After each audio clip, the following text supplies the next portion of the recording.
Wasta'inu bisobri washolah wa innaha lakabiratun illa alal khosyin. Dan mohonlah kamu sekalian kepada Allah dengan sabar dan sholat. Wa innaha lakabiratun illa alal khosyin. Sesungguhnya sholat itu merupakan sesuatu yang berat, kecuali orang-orang yang khusyuk. Jadi berdasar ayat ini, kita ini kalau mohon untuk memenuhi semua kebutuhan kita, semua tujuan kita, untuk mencapai tujuan kita, kita ini diperintah Allah untuk memohon, untuk meminta hanya kepada Allah, yaitu dengan lantaran sabar dan sholat. Kita selalu mohon pada Allah, terutama pada habis sholat. Setelah kita sholat dengan khusyuk, lalu kita memohon kepada Allah apa saja yang kita kehendaki sebagai tujuan kita. Lantarannya juga didasari dengan sabar. Jadi sholat dan sabar itu merupakan suatu yang harus kita laksanakan dalam rangka kita memohon pada Allah. Kita harus sabar, sebab apapun yang kita minta itu belum tentu mesti langsung dikabulkan oleh Allah. Kalau memang belum dikabulkan, kita harus sabar. Sebab sholat itu sendiri oleh Allah dinyatakan bahwa itu sesuatu yang berat, ya. Jadi orang melaksanakan itu, ya banyak orang merasa berat-berat melaksanakan sholat itu, males-males. Illa alal khosyin. Hanya orang-orang yang sudah tingkatnya mencapai khusyuk, kekhusyukan. Orang yang sudah khusyuk lah, orang yang sudah menjalankan sholat dengan senang, dengan ikhlas, tidak merasa berat. Lah, untuk mencapai tingkat khusyuk itu bagaimana kira-kira? Orang yang dapat khusyuk yaitu orang-orang yang sebagaimana dijelaskan oleh Allah dalam ayat berikutnya, yaitu alladzina yadununa annahum mulaqu rabbihim wa annahum ilaihi raji'un. Orang yang sudah mengalami khusyuk dalam sholatnya itu tidak merasa berat. Karena apa? Karena mereka itu berkeyakinan bahwa nanti akhirnya toh dia itu akan menghadap Allah. Besok di akhirat mereka akan menghadap Allah, menemui Allah, Tuhan mereka itu. Dan dia yakin benar-benar bahwa besok dia itu akan kembali kepada Allah. Nah, orang yang sudah mencapai tingkat seperti ini, merasa bahwa besok akan ketemu Allah, akan menghadap Allah, dan akan kembali Allah. Lah, orang yang seperti ini diharapkan bisa khusyuk sholatnya. Karena pada waktu sholat, dia itu ya betul-betul Allahu Akbar, Allah yang maha besar, berarti yang lainnya kecil semua. Pada sholat kita mengatakan, iya karena na'budu, hanya kepadamu lah aku menyembah. Hanya kepadamu lah aku minta pertolongan. Nah, kalau sudah rasanya seperti itu, insya Allah orang itu sholatnya akan khusyuk. Maka itu dikatakan sholat itu persoalan yang berat itu. Banyak orang-orang yang sholatnya tidak tertib. Itu ya karena merasa berat itu.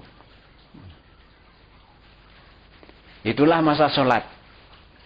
Jadi kita harus bisa sholat secara khusyuk, walaupun sholat itu ya berat. Ya Bani Israel, orang-orang Bani Israel, udkuru nikmati allati an'amtu alaikum.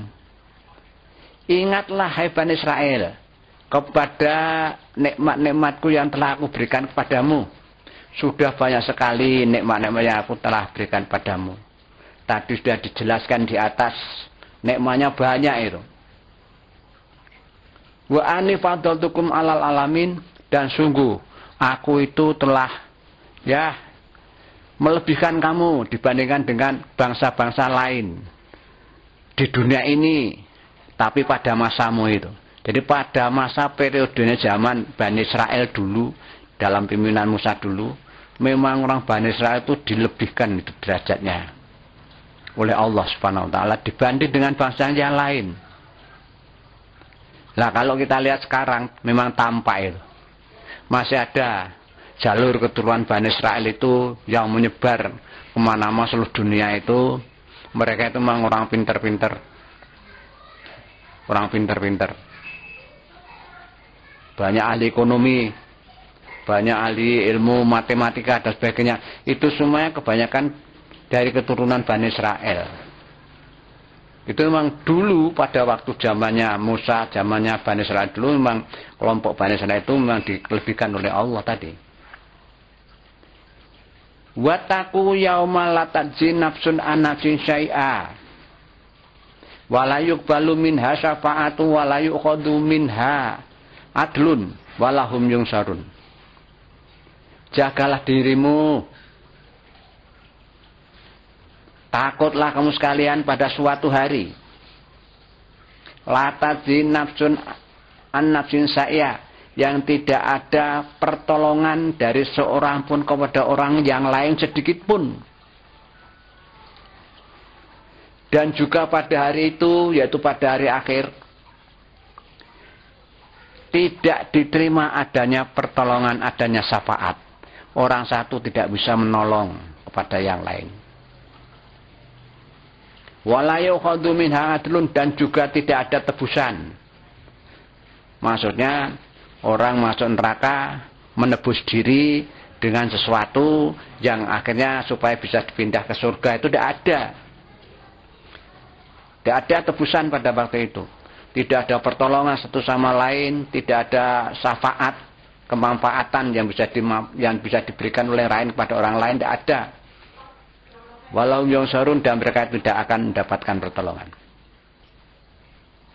Nah, mengenai syafaat, kalau orang Islam itu jelas, insya Allah besok di hari akhir akan mendapatkan syafaat.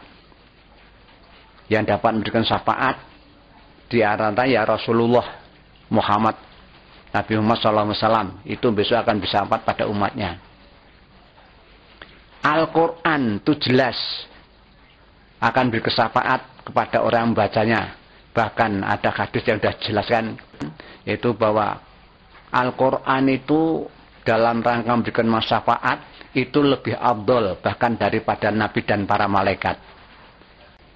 Wa idnajainakum min ali fir'auna yasumunakum su'al adab yudabbihuna abna'akum wa yastahyuna nisa'akum wa fidalikum bala'um mirabbikum adim.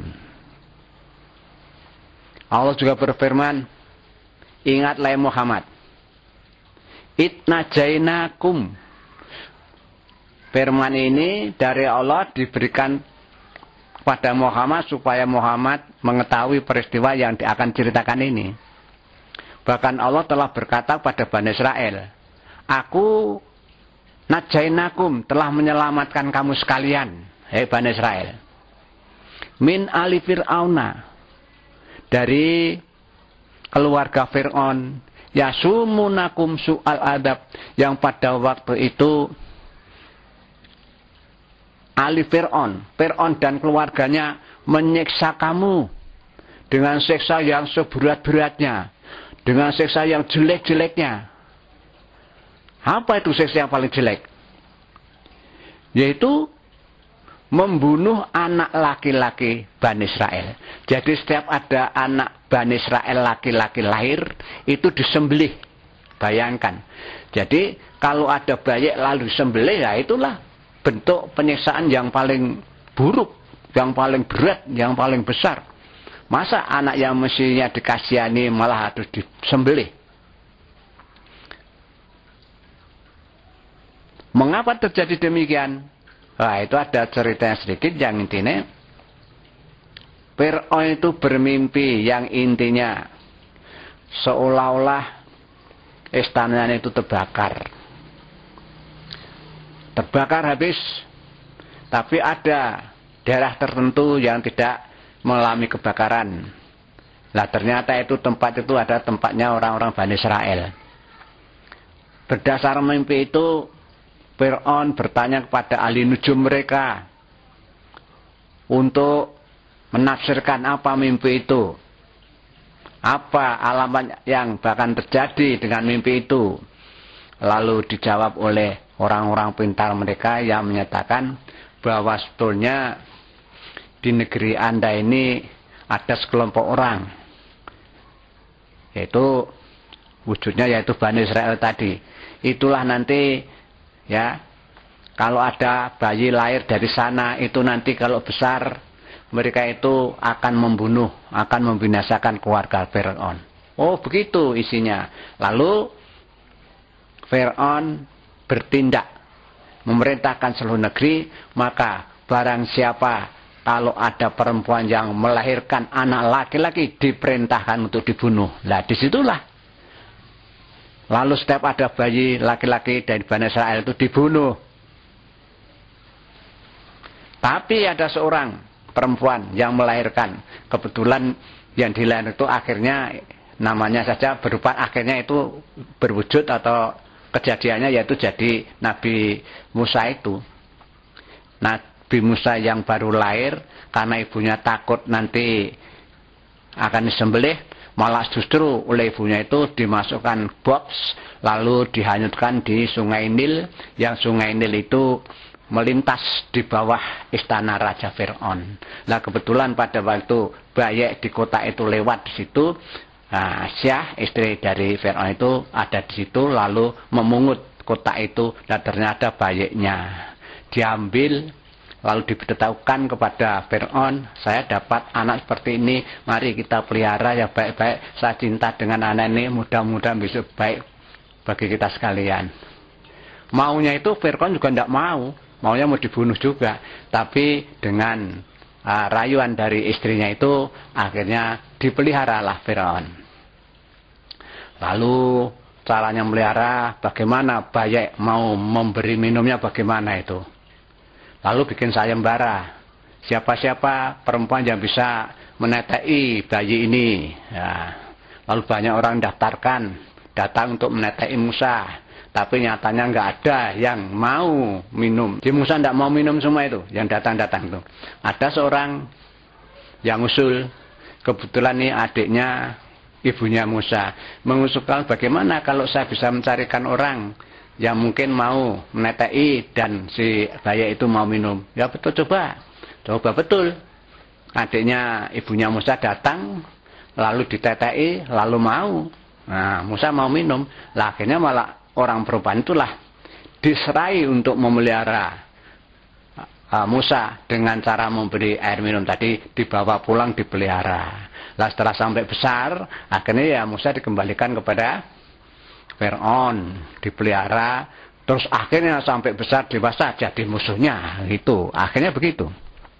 Itu siksaan yang paling berat, yaitu yang berupa setiap anak laki-laki disembelih itu.